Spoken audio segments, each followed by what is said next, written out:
یہ جو رمضان المبارک کا آخری عشرہ ہوتا ہے نا، یہ بڑا قیمتی ہے۔ میں پہلے بھی دوستوں سے عرض کرتا رہتا ہوں کہ ہم نا یہ آخری 10 دن اکثر بازاروں میں گھوم کے گزار دیتے ہیں۔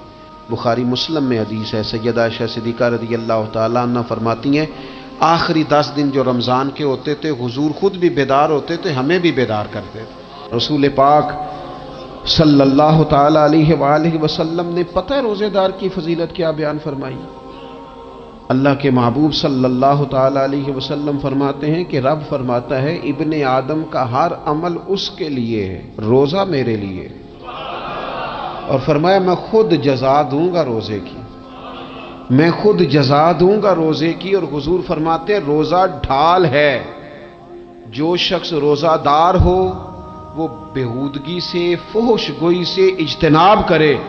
اور اللہ کے محبوب صلی اللہ تعالیٰ علیہ وسلم فرماتے ہیں اگر کوئی شخص اسے گالی دے،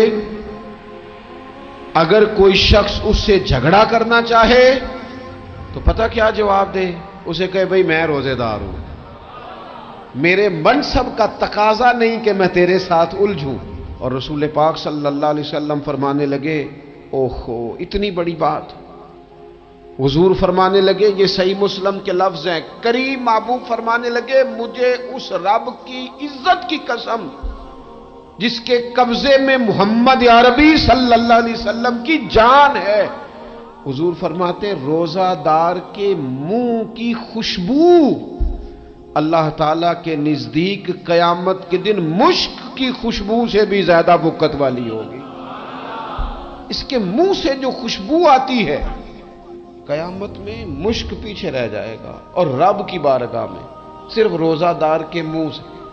اگر تیرے منہ کی خوشبو رب کو اتنی پسند ہے تو تجھے بھی تو اپنے منصب کا خیال ہونا چاہیے۔ میرے رسول پاک علیہ السلام نے فرمایا روزہ دار کو 2 خوشیاں ملیں گی، ایک خوشی اس وقت ملتی ہے جب وہ افطار کرتا ہے، اور فرمایا ایک خوشی اس وقت ملے گی جب وہ اپنے رب سے ملاقات کرے گا، جب وہ اس سے ملے گا تو اس وقت روزہ دار کو خوشی ہوگی۔ بخاری مسلم میں حدیث ہے، سیدہ عائشہ صدیقہ رضی اللہ تعالیٰ عنہ فرماتی ہیں آخری 10 دن جو رمضان کے ہوتے تھے حضور خود بھی بیدار ہوتے تھے، ہمیں بھی بیدار کرتے تھے۔ یہ راتیں بیدار رہنے کی ہیں، شب قدر کی تلاش کی ہیں۔ نبی پاک نے اعتکاف فرمایا ہے، کوشش کریں جو تو اعتکاف بیٹھ رہے ہیں وہ تو بڑے باعث مبارکباد ہیں، جو نہیں بھی نہ بیٹھ رہے وہ بھی اپنے اپنے علاقے کی مساجد میں کوشش کریں 1 رات مل جائے، 2 مل جائیں، 4 مل جائیں، جتنا اضافی ٹائم ملے آخری 10 دنوں میں وہ مسجد میں گزاریں۔ زیادہ سے زیادہ وقت قرآن پاک پڑھیں، استغفار پڑھیں، درود پاک پڑھیں، یہ 3 ہی وظیفے ان کے ساتھ۔ اور رات کا وقت کوشش کریں قیام میں گزرے، نوافل میں گزرے، جہاں جہاں بھی آپ اس کو ہم نے ضائع نہیں کرنا، تو جہاں موقع ملے کوشش فرمائیں یہ وقت ضائع کرنے والا نہیں ہے۔ یاد آتی ہے تو آنسو بھی نکلتے ہیں، دعا بھی نکلتی ہے۔ تھے کچھ لوگ پچھلے سال جو اس سال موجود نہیں ہیں، وقت تیزی سے گزر رہا ہے تو یہ سعادتیں بڑی قیمتی ہیں، ان کو ضرور حاصل فرمائیں۔ میرے دوستو خوشی تو جو ہوگی سو ہوگی، لیکن یہ لفظ بڑے حسین نہیں کہ روزہ دار کی رب سے ملاقات ہوگی، یہی لفظ بڑے باکمال نہیں؟ ایک روایت میں تو یہ ہے نا کہ روزہ میرے لیے ہے میں اس کی جزا دوں گا، اور ایک روایت میں یہ ہے کہ روزہ میرے لیے ہے اور رب فرماتا ہے میں خود روزے کی جزا ہوں، یعنی باقی نیکیوں پر ثواب ملے گا، روزہ رکھنے والے کو رب رحمان ملے گا۔ نبی اکرم صلی اللہ تعالی علیہ وسلم کے امت کے صوفیاء نے نا کچھ چیزوں کو بڑا کھولا ہے۔ عارف رومی کہتے ہیں کہ ایک دن نا محمود غزنوی نے خزانوں کے دروازے کھول دیے اور فرمایا بھئی میں نے آج ہر چیز کھول دی ہے، جو جس چیز پہ ہاتھ رکھے گا وہ اسی کی ہو جائے گی۔ لوگ دوڑے، کوئی سونے کی طرف، کوئی چاندی کی طرف، کوئی جائیدادوں کی طرف، کوئی خزانے کی کنجیوں کی طرف، کوئی بڑے بہترین گھوڑے اور اونٹوں کی طرف، لوگ دوڑ گئے، جو جس پہ ہاتھ رکھے گا اسی کا۔ سب بھاگ گئے، ایاز بیٹھا ہے، نہ وہ حسن میں رہی شوخیاں، نہ وہ عشق میں رہی گرمیاں، نہ وہ غزنوی میں تڑپ رہی، نہ وہ خم ہے زلف ایاز میں، وہ لذتیں کہاں۔ ایاز چپ کر کے بیٹھا ہے۔ پھر محمود نے ایاز کی طرف مخاطب کر کے کہا ایاز اٹھنا نہیں، آج لوٹ سیل لگ گئی ہے، جو جس چیز پہ ہاتھ رکھے گا اسی کی۔ ایاز کہنے لگا بات پکی ہے نا؟ تو محمود خوش تھے، موڈ بڑا اچھا تھا، کہا بالکل پکی ہے۔ تو ایاز کہنے لگے چلو ٹھیک ہے۔ ایاز اٹھے، پیچھے سے جا کے نا تو محمود کے کندھے پہ ہاتھ رکھ دیا، محمود کے کندھے پہ ہاتھ رکھا۔ محمود کہنے لگے یہ کیا بات کا، آپ سے میں نے پوچھا تھا بات پکی ہے، جو جس پہ ہاتھ رکھے گا اسی کا نا۔ تو تھوڑی دیر پہلے مسکراتے چہروں میں آنسو آ گئے، ایاز بھی روئے تو محمود بھی روئے۔ کہا بادشاہ پکا رہنا، وہ جن کو خزانے چاہیے تھے وہ دوڑ گئے، مجھے تو چاہیے۔ لنگ کئی مہینے تے برس گئے تے تیری دید نو دیدے ترس گئے، تیری تو ملے گا۔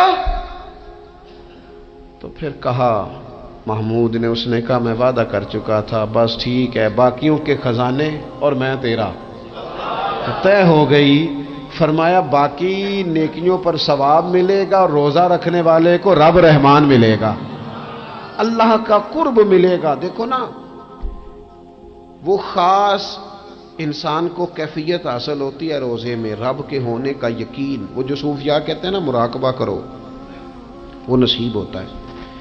یعنی کسی کو کیا پتا ہے اس کا روزہ ہے کہ نہیں، اکیلا ہے نا گھر میں، فریزر بھرا ہوا ہے، نہیں نہ کھاتا، کیوں؟ اسے پتا ہے میرا رب میرے ساتھ ہے، میرا رب مجھے دیکھ رہا ہے۔ بس یہ تصور توحید پکا ہو جاتا ہے رمضان، تو پھر اللہ تبارک و تعالیٰ کی بھی خاص رحمت اور کوئی خاص ہی اعزاز۔ حضور فرماتے ہیں جنت کے کئی دروازے ہیں، ایک باب الریان ہے، اس سے صرف روزہ دار گزریں گے۔ آواز ہوگا روزے والے آ جاؤ، وہ آ جائیں گے، فرمایا اس خاص دروازے سے گزرو، جب گزر جائیں گے تو فرمایا بند کر دو بھئی، اور کوئی نہیں گزرے گا یہاں سے، دروازہ ہی مخصوص ہے، ان کا اعزاز ہی ذرا زیادہ ہے۔ تو میرے عزیز رمضان شریف کے اندر وہ منصب کا بس خیال رکھیں کہ میں روزہ دار ہوں، اس احتیاط کے ساتھ۔ اور دوسری جو رمضان کی چند عبادات ہیں نا، سب سے پہلی تو میں عرض کروں گا تراویح کے حوالے سے، یہ بات یاد رکھ لیں کہ نبی پاک علیہ الصلوۃ والسلام نے فرمایا جس نے ایمان اور احتساب کی نیت کے ساتھ رمضان میں قیام کیا، اللہ اس کے پچھلے سارے گناہوں کو معاف فرما دے گا۔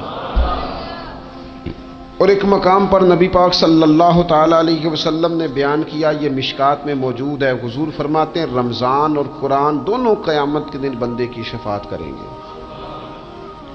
رمضان کہے گا یا اللہ میں نے اسے دن بھر کھانا کھانے سے باز رکھا، اور تیری بارگاہ کے حکم کے مطابق اس نے اپنے آپ کو ان چیزوں سے بچا کے رکھا۔ اور قرآن کہے گا مالک رات میں نے اسے نیند سے روکے رکھا۔ کیا مطلب؟ اس نے کھڑے ہو کے عبادت کی، اگرچہ اس سے مراد شارحین حدیث نے تراویح بھی لیا ہے، تہجد کی نماز بھی لیا ہے، صلاۃ اللیل بھی لی ہے، لیکن میرے عزیز یہ خاص ربط ہے قرآن مجید کے ساتھ تراویح کا۔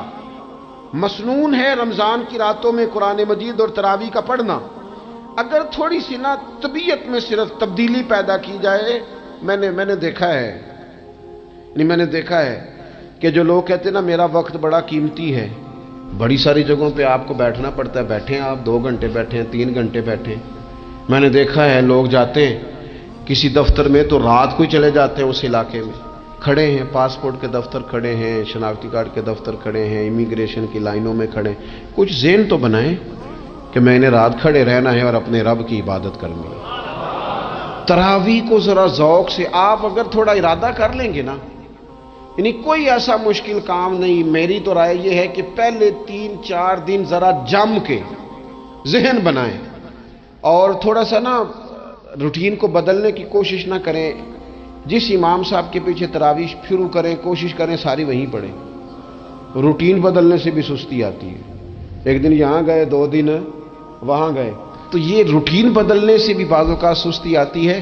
کوشش کریں ایک جگہ پہ قرآن شریف سننا شروع کریں اور پھر پورا قرآن مجید وہیں پہ سنیں، اور تھوڑا ذہن بنائیں۔ میں نے دیکھا ہے ہمارے استاد صاحب اس طرح کیا کرتے تھے کہ بہت تھوڑا کھانا افطاری کے وقت، تھوڑا، اور ان سے کہا جاتا آپ بزرگ آدمی ہیں، اتنا کم کھانا کیسے نظام چلے گا؟ تو فرماتے تھے میں 1 چپاتی اور آدھی چپاتی کھا لوں گا لیکن تراویح کے بعد، اب اگر زیادہ کھانا کھاؤں گا تو طبیعت میں سستی آئے گی، میرے لیے کھڑا ہونا مشکل ہو جائے، سادہ سا کھانے کے ساتھ افطاری کی جائے گی۔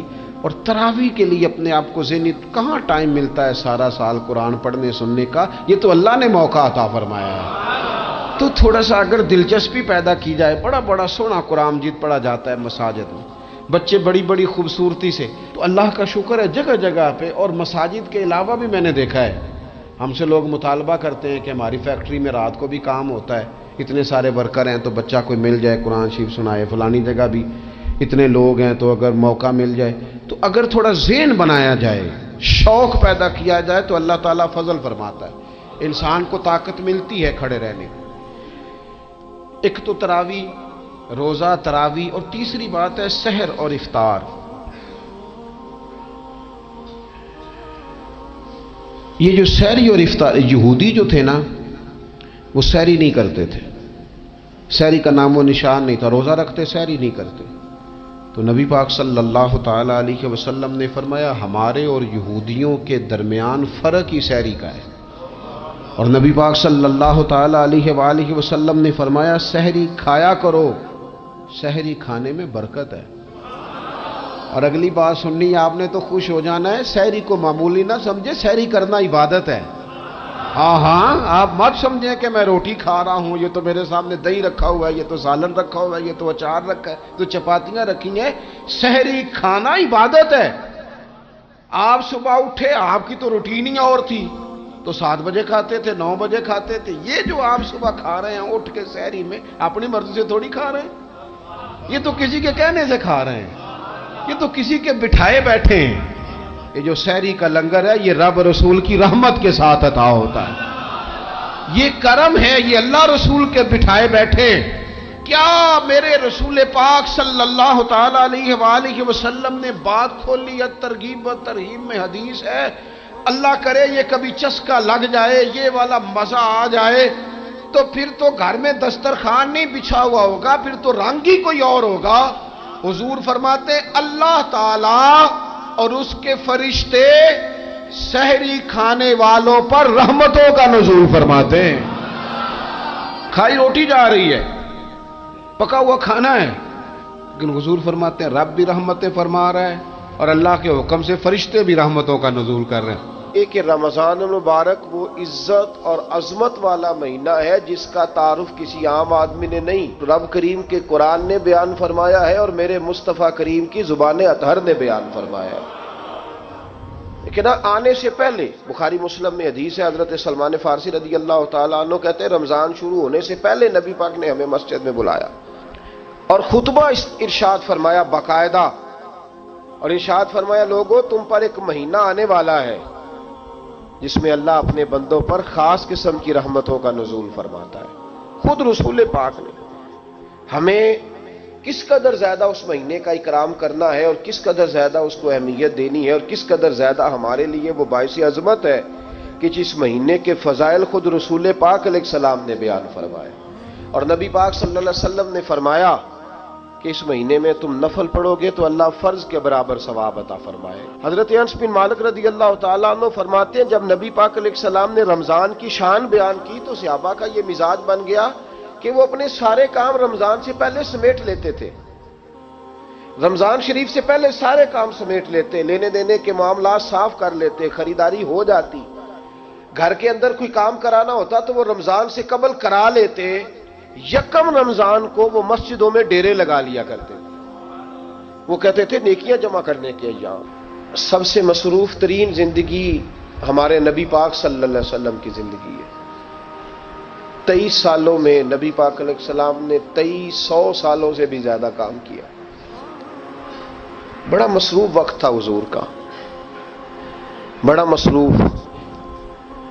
ہمارے یہاں نا میں ایک جگہ پہ حاضر تھا تو ایک بزرگ تقریر فرما رہے تھے، وہ کہہ رہے تھے اب خانقاہوں میں جو اللہ اللہ ہو رہی ہے وہ چھوڑ کے باہر نکلو، اب میدان میں نکلنے کا دور ہے۔ تقریر ختم ہوئی تو میں نے کہا حضرت ناراض نہ ہوئیے گا، ویسے کون سی خانقاہ میں اللہ اللہ ہو رہی ہے جہاں سے آپ باہر نکالنا، تو دور ہی گزر گیا اللہ اللہ کرنے کا۔